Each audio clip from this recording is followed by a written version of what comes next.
السلام علیکم ورحمۃ اللہ وبرکاتہ۔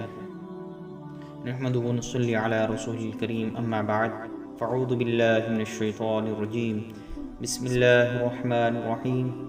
محترم بزرگوں اور دوستوں، امید ہے کہ آپ حضرات خیر و عافیت سے ہوں گے۔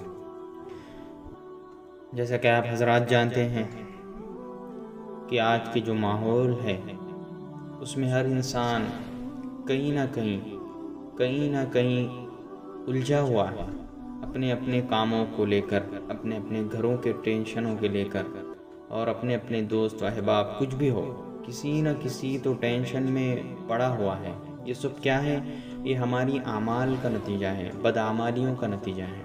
جیسا کہ آپ حضرات جانتے ہیں کہ ہم نے اللہ رب العزت کے حکم کو توڑا، اور اس کے جو حکم ہم بجا لانا چاہتے ہیں اس کو ہم نے پیٹھ پیچھے ڈال دیا، جس کی وجہ سے آج افراتفری کا ماحول ہے، بے سکونی کا ماحول ہے۔ یہ سب ہمارے ہی کاموں کا نتیجہ ہے۔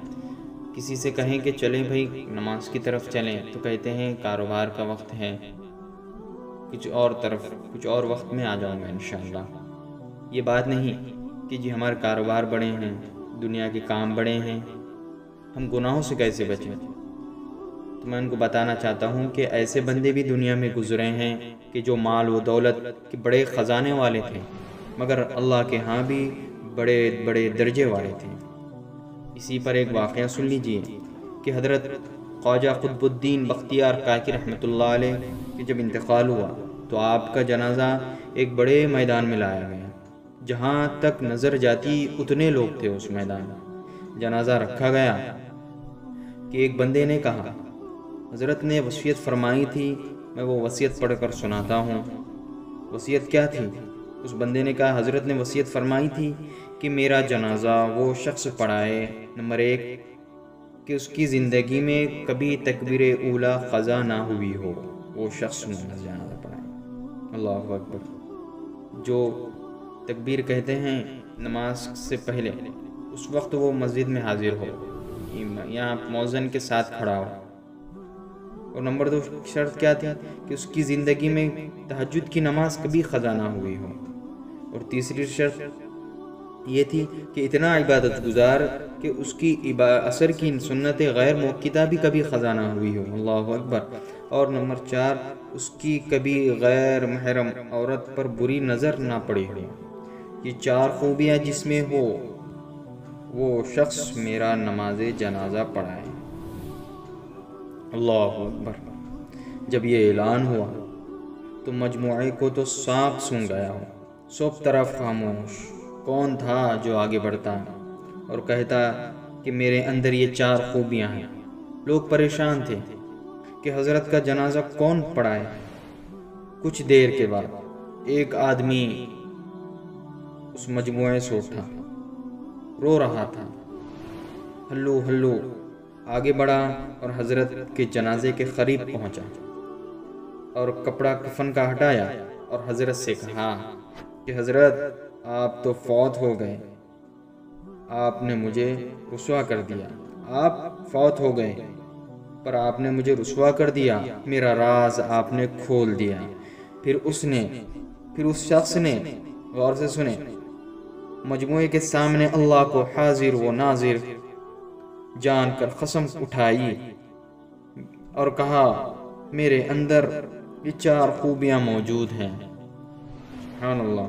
اس شخص نے نماز جنازہ پڑھائی، لوگوں نے دیکھا یہ کوئی اور نہیں، یہ وقت کا بادشاہ التمش تھا۔ اللہ اکبر۔ اگر وقت کا بادشاہ التمش اتنا متقی ہو سکتا ہے، اتنا پرہیزگار ہو سکتا ہے کہ اس کی تہجد کبھی قضا نہ ہوئی ہو، تکبیر اولا کبھی قضا نہ ہوئی ہو، عصر کی سنتیں کبھی قضا نہ ہوئی ہو، غیر محرم عورت پر کبھی بری نظر نہ پڑی ہو، تو پھر ہم کیا قیامت کے دن بہانے کریں گے کہ اللہ ہم تیرے شریعت کی اتباع کیوں نہ کر سکیں؟ آج وقت ہے نیکی اور تقوی کی زندگی کو اختیار کر لیں۔ گناہوں کا بخشوانا آج بڑا آسان ہے۔ اپنی آنکھ سے ایک آنسو ندامت کا گرے، پورے کے پورے گناہوں کو دھو کر چلا جائے۔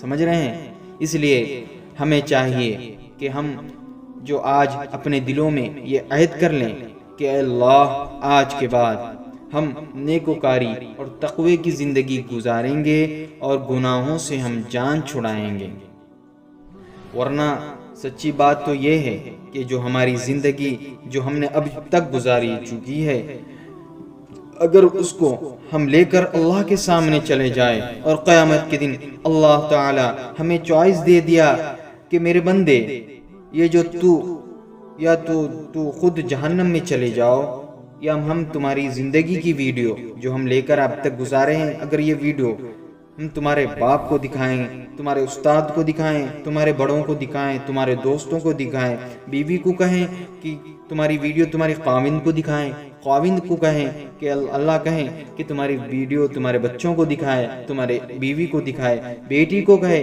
کہ یا تو تم جہنم میں چلی جاؤ یا تمہاری ویڈیو تمہارے باپ کو دکھائیں، تو ہمیں تو لگتا ہے کہ یا اللہ، ہم کہیں گے یا اللہ ہماری ویڈیو کسی کو نہ دکھانا، ہم خود ہی جہنم میں چلے جائیں گے۔ اللہ اکبر۔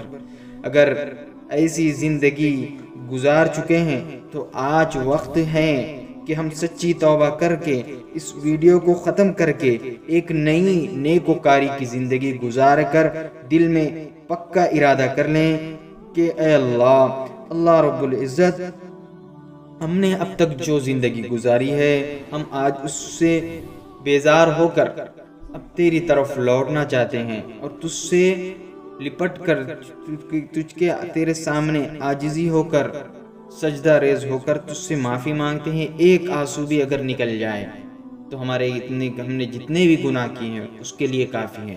پکی توبہ کرنی ہے، مگر پکی، اور اللہ رب العزت گناہوں کو معاف کر کر خوش ہوتے ہیں۔ اس لیے ہم سبھی ارادہ کرتے ہیں کہ اے اللہ آج سے تک ہم نے جو بھی جتنے بھی گناہ کیے ہیں، لاپرواہی کی ہیں، تیرے حکم کو توڑا ہے، تیرے حکم کی خلاف ورزی کی ہے، اے اللہ ہم آج اس سے سچی توبہ کرتے ہیں، اور اے اللہ اور دعا کرتے ہیں کہ اللہ تعالی ہمارے گناہوں کو معاف کر دے اور ہمیں مرنے سے پہلے آپ کو راضی کرنے والا بنا دیں۔ اللہ تعالی ہم سب کو عمل کرنے کی توفیق نصیب فرمائے، آمین۔ وما علینا الا البلاغ۔